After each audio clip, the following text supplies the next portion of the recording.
Assalamualaikum, ahli surga. Tabi pun. Bismillahirrahmanirrahim. Alhamdulillahirabbil alamin, arrahmanirrahim, maliki yaumiddin. Iyyaka na'budu wa iyyaka nasta'in, ihdinas syiratal mustaqim. Syiratal ladzina an'amta 'alaihim ghairil maghdubi 'alaihim waladdallin.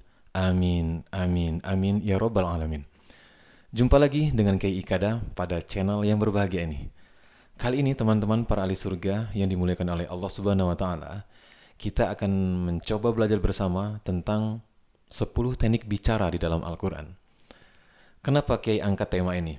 Karena mungkin kita jarang diajarkan bagaimana cara berbicara. Kita tidak pernah diajarkan bagaimana cara berbicara dengan bos yang seperti Fir'aun misalnya.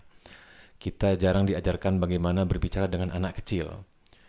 Kita tidak pernah diajarkan bagaimana tata cara berbicara dengan sahabat kita.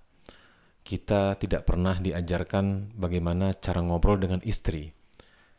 Kita jarang diajarkan bagaimana cara berbicara atau cara ngobrol dengan mertua. Kita nggak pernah diajarkan bagaimana cara berbicara ketika berbisnis atau jual beli dan lain sebagainya. Dan pada kesempatan kali ini, Kay akan mencoba mengungkap 10 teknik berbicara di dalam Al-Quran. Dan pada kesempatan yang lain, kita akan mengkaji dan mengupas tentang kalimat-kalimat yang sudah tertulis di dalam Al-Quran tentang 10 teknik bicara yang akan kita kaji bersama ini. Dan pada kesempatan ini, Kiai akan mencoba membaca ringkasan atau intisari-intisari yang Kiai temukan di dalam kitab Al-Quran, yaitu melalui ayat-ayat mubayyinat dan ayat-ayat mufassalat.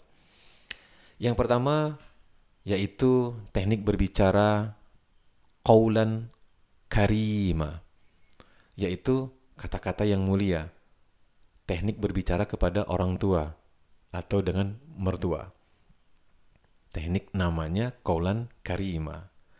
Yang kedua, ada qaulan ma'rufa, yaitu kata-kata yang dikenal atau diketahui.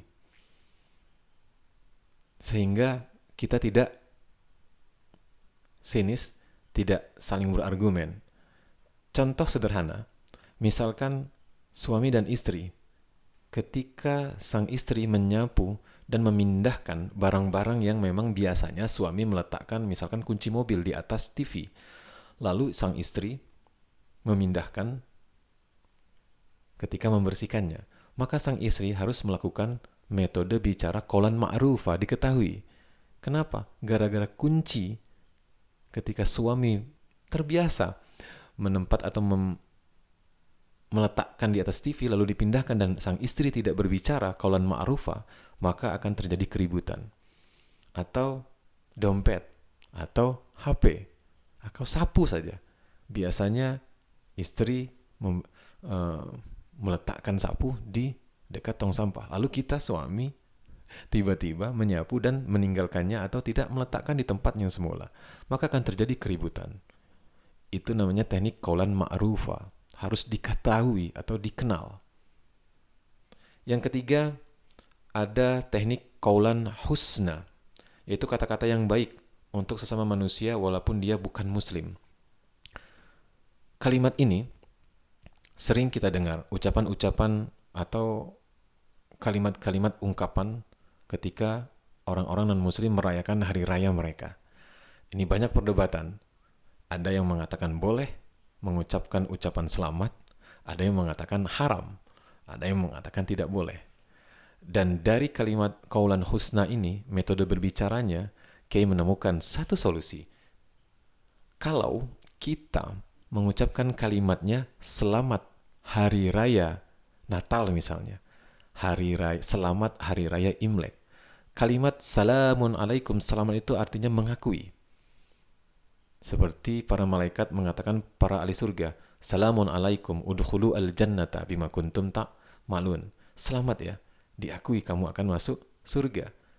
Maka kalimat yang paling tepat ketika ada saudara-saudara kita non-muslim merayakan hari raya mereka, maka kita amalkan esensi dari Assalamualaikum warahmatullahi wabarakatuh. Assalamualaikum warahmatullahi wabarakatuh.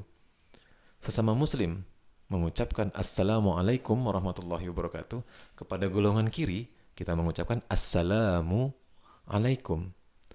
Maka untuk perayaan hari raya Natal maupun hari raya agama-agama yang lain, kita mengucapkannya kalimatnya adalah assalamu ala haflatikum. Apa artinya? Semoga keselamatan terlimpah kepada perayaan kalian atau kepada kalian yang merayakan hari raya Natal. Jadi kalimat salamun dengan assalamu ala haflatikum itu berbeda makna. Yang satu, selamat hari raya Natal. Kalau orang-orang kalimat takwa, kaulan husnanya, assalamu ala haflatikum. Semoga keselamatan terlimpah kepadamu, kepada kalian yang merayakan hari raya Natal ataupun hari raya yang lainnya. Insya Allah tidak akan menimbulkan permasalahan kalau kita menggunakan metode berbicara yaitu kaulan husna dari ayat Al-Quran. Lalu teknik berbicara selanjutnya yaitu kaulan sadida. Kaulan sadida ini adalah kata-kata yang benar untuk orang-orang yang belum pernah mendengar seruan Islam. Dan ini umumnya dipakai dalam mengajarkan anak kecil. Anak kecil itu jangan dibohong-bohongi. Awas, di sana gelap. Di sana ada hantu. Awas, jangan makan di depan pintu. Nanti ada hantu. Nanti ada jin. Nanti ada yang lainnya. Nah, kalimat-kalimat kaulan sadida ini adalah kalimat-kalimat yang memang harus kita ajarkan apa adanya. Seperti kalimat Nabi Zakaria mengajarkan Maryam, "Anna laki haza."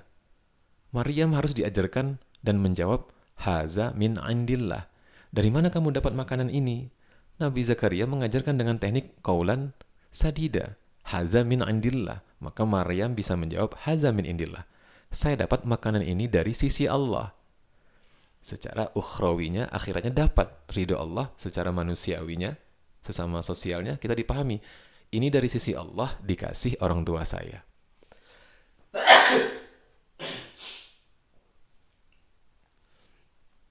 Itu salah satu contoh dari teknik kaulan sadida.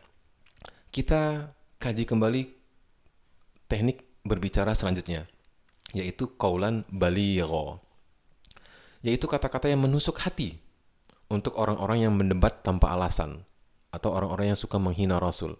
Maka Rasul diwajibkan Allah menggunakan metode kaulan baligho, sampaikan apa adanya dan sampaikan dengan logika-logika Quran, seperti ungkapan Nabi Musa kepada Fir'aun, ungkapan Nabi Ibrahim atau metode bicara Nabi Ibrahim kepada raja yang lalim atau zalim. Nanti kita akan bahas kalimat-kalimat yang memang sering kita dengar dan kalimat-kalimat yang sering kita praktekkan dalam kehidupan sehari-hari yang menunjukkan apakah kalimat ini berisi kebaikan atau kalimat yang kita ungkapkan itu berisi dosa. Kita lanjutkan ke teknik berbicara selanjutnya yaitu kaulan maisuro, yaitu kata-kata yang pantas untuk menolak ajakan orang kepada pekerjaan yang pekerjaan itu tidak diridhoi oleh Allah Subhanahu wa taala. Sebagai contoh, kita seorang muslim, ya, kita berteman dengan orang-orang yang non-muslim, lalu kita diajak ke main kartu atau diajak ke tempat-tempat yang tidak layak kita masuk atau kita tidak layak untuk mengunjunginya. Maka teknik menolaknya itu dengan teknik berbicara kaulan maisura. Kita tidak boleh berbohong. Kita harus memakai teknik. Bagaimana contoh dan prakteknya? Contoh sederhana. Misalkan ada orang yang sedang main judi, lalu kita lewat di hadapan mereka. Lalu kita diajak, misalkan, "Hai Ari, ayo kita main. Hai Ari, ayo ikutan dong." Kadang-kadang kita pribadi berpikir, wah nggak mungkin saya ikut-ikutan, wong saya ini kan anak pondok. Kita nggak mungkin ikut-ikutan, kan saya kan sudah haji. Karena kita banyak yang terpengaruh karena rasa tidak enak dengan teman-teman kita. Akhirnya kita ikut-ikutan. Maka kalimatnya, "Mohon maaf, saya sedang ada pekerjaan di rumah." Atau, "Saya sedang ada urusan di rumah." Atau, "Mohon maaf, saya sedang buru-buru, ada yang menunggu di rumah." Kalimat-kalimat itu yang harus kita praktekkan. Nanti akan kita bahas kalimat-kalimat dari ayat Al-Quran tentang teknik-teknik berbicara. Lalu ada teknik berbicara qaulan layyina, yaitu teknik berbicara yang lembut untuk mengingatkan atasan yang salah. Dengan syarat harus membawa bukti. Ini kalimat atau praktek yang sering diamalkan oleh Nabi Musa terhadap Fir'aun atau ayahnya, atau bosnya, atau raja yang kafir. Lalu yang kedelapan, teknik berbicara qaulan azima. Qaulan azima ini yang harus kita hindari. Jangan sampai kita berkata-kata yang masuk ke dalam esensi qaulan azima, yaitu kata-kata yang berat, yang dosanya sangat besar. Contoh, kita meyakini atau mengatakan Tuhan itu dua. Yang kedua, kita memfitnah orang. Kita menuduh seseorang itu sok suci. Kita menuduh seseorang itu sok pintar. Kita menuduh orang itu sok alim. Kita menuduh orang itu berzina. Itu adalah perkataan-perkataan yang dosanya sangat besar. Kenapa? Karena dia menilai seseorang seolah-olah dia mengetahui isi hati seseorang itu. Ada juga yang sering Kiai dengar, ada yang menuduh seseorang itu ingkar hadis, ada yang menuduh seseorang itu ingkar sunnah, ada juga yang mengatakan seseorang itu kafir dan lain sebagainya. Bahkan kita pribadi, kepada orang-orang non-muslim, kita dilarang meyakini mereka akan masuk neraka. Karena mereka masih hidup, teman-teman. Misalkan si A, oh si A itu non-muslim itu saya ngejamin dia masuk neraka. Padahal dia masih hidup. Kenapa kita dilarang berkeyakinan seperti itu? Kita seharusnya mendoakan dia mendapat hidayah dan bisa masuk Islam. Bukan memponis. Kenapa? Ketika kita wafat, tiba-tiba yang kita ungkapkan kafir pasti masuk neraka itu, dia bertaubat dan masuk Islam. Ini yang harus kita hindari, qaulan azima. Lalu yang harus kita hindari juga adalah qaulan zuro, yaitu kata-kata yang mungkar untuk suami istri yang menyebabkan talak atau perceraian. Ini yang kadang-kadang secara emosi kita tidak sadar mengatakan atau mengungkapkan kata-kata yang beresensi talak 1, 2, dan 3. Karena kita tidak pernah mengenal kalimat takwa sebelumnya. Walhasil yang kita lakukan adalah qaulan zuro, terus kalimat-kalimat yang menyebabkan pertengkaran bahkan perceraian. Dan yang ke-10, metode berbicara yaitu qaulan thaqila, yaitu kata-kata yang berat, kata-kata yang merupakan asal dari firman Allah Subhanahu wa taala. Qaulan thaqila itu kata-kata atau firman Allah yang tertulis di dalam Al-Qur'an atau firman-firman Allah yang sudah kita baca. Setelah kita baca setelah Al-Fatihah ketika kita melaksanakan mikot salat. Setelah Al-Fatihah. Makanya esensinya kabura maqtan indallah antakulu mala taf'alun. Innaha lakabiratun illa 'alal khashi'in. Berat, thaqila, qaulan thaqila. Makanya jangan sampai kita sudah berniat mengamalkan ayat ini, kita sudah berbicara di hadapan Allah, sudah kita baca setelah Al-Fatihah, tapi kita tidak amalkan. Makanya fawailul lil musallin. Celakalah orang-orang yang salat. Sudah salat, kenapa masih dapat celaka dari Allah Subhanahu wa taala? Kenapa? Allazina hum an salatihim sahun. Sahun itu bukan lalai. Lalai itu ghafilun. Sahun itu sujud sahwi. Lupa.